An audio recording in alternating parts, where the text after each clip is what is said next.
Enzo, Felice Halloween. I don't know if Halloween is a thing in Italy, is it? Yeah, But maybe not celebrated as much as in the UK. Yeah, exactly. Speaking of Halloween, it was a bit of a scary night a couple of nights ago for Liam Delap in particular. You've spoken to Liam, and he was the first person in the dressing room to put his hand up and apologise to his teammates, which I think shows real maturity for a young player. Absolutely, yes. He knows exactly that was a mistake, and finish. Now just try to learn from that and move on. Yeah, and you've obviously known Liam since he was a pretty young boy, so you know what makes him tick and the right way to respond. He responds to things. Yeah, exactly.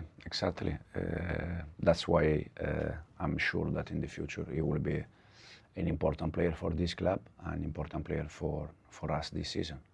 I think everybody really appreciates managers who speak openly and honestly. You definitely did that on Wednesday night after the game. But for some players, that can maybe rub them up the wrong way, speaking that way so publicly. Is that just the way you are? Are you always going to be somebody who speaks his mind? Yeah, I try always to say,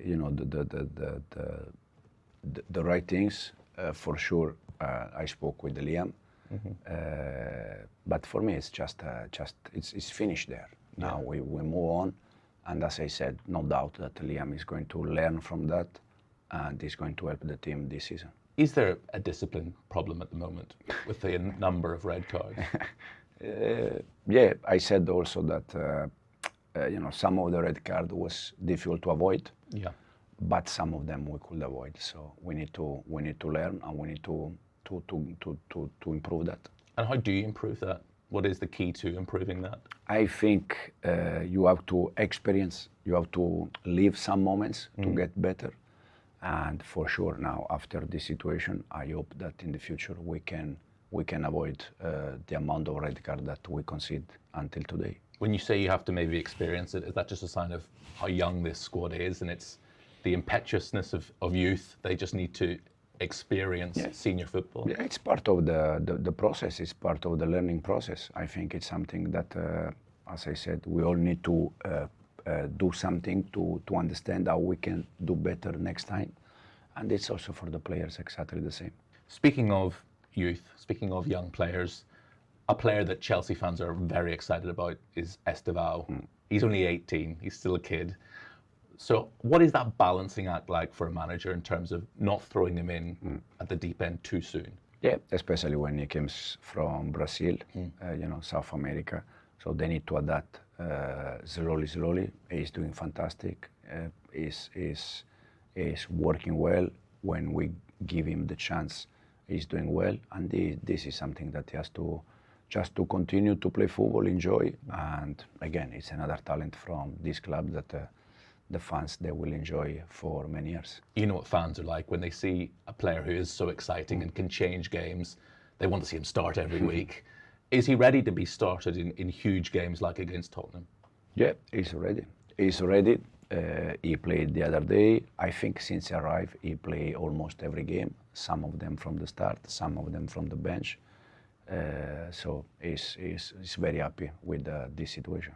Well, how exciting a talent is he? How good can you see him being? He's top. I said already, it's a little bit like, Cole. They are special, they are different, and they are the reason why people came to the stadium. Can you tell as a manager when somebody has got that spark, that we call it X factor in this country? X factor, yeah.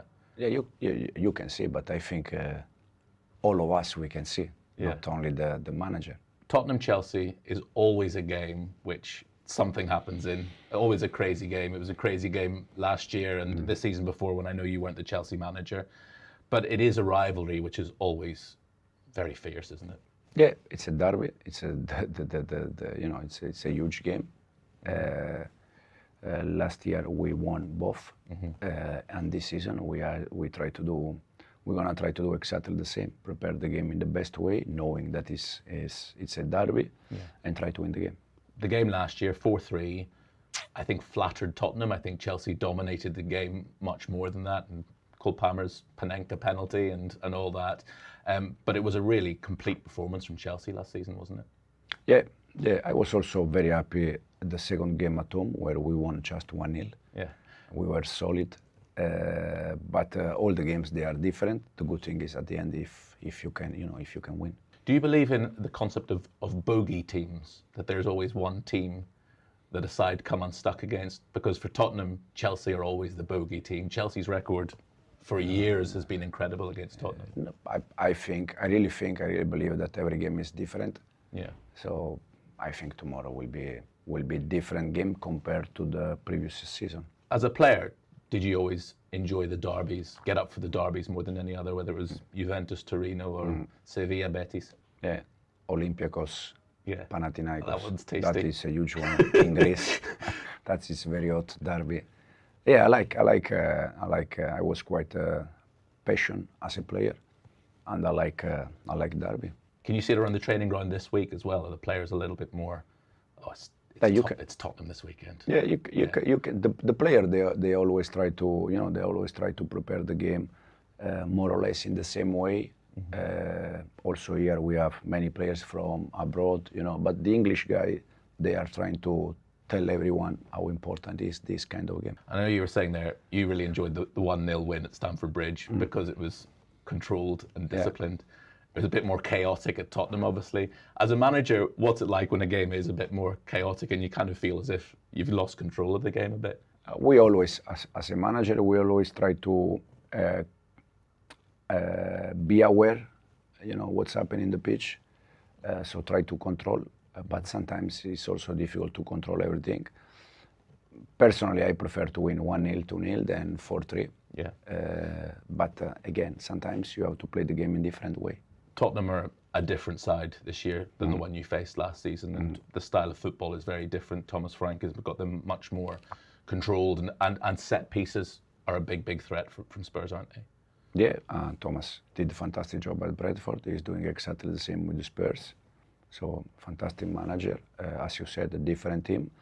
We need to try to do our best to win the game. And obviously it's a big talking point at the moment in the Premier League. Set pieces, long throws. They've sort of come back into fashion, having been out of fashion for a while, haven't they? It's part of the game. Yeah. It's part of the game. Corner, set pieces or throw-in, it's part of the game. You have to learn how to deal with that, how you can improve offensively, defensively, and try to do our best. It is part of the game, but for a long time it wasn't a huge part of the game, and things come in waves and peaks. It's back. Why is it back now? Because I think at the end, football is, now. Cycle. Yeah, exactly. Probably from the next 4 or 5 years, set piece and then disappear and then come back again. I think it's part of the football, but in life in general, there are things that they come back and then disappear and they come back. Yeah, and the long throws. People were so snobby about long throws for a while, but now it's a great weapon. No, yeah, and teams used to try to create chances and score goals. So it's okay. It's part of the game. And to take us full circle in our interview, the king of the long throws was Liam's dad. I know. Liam's dad was the king of the long throws. I know, exactly. So I'm sure Liam is more or less my age. That's yeah, why, right.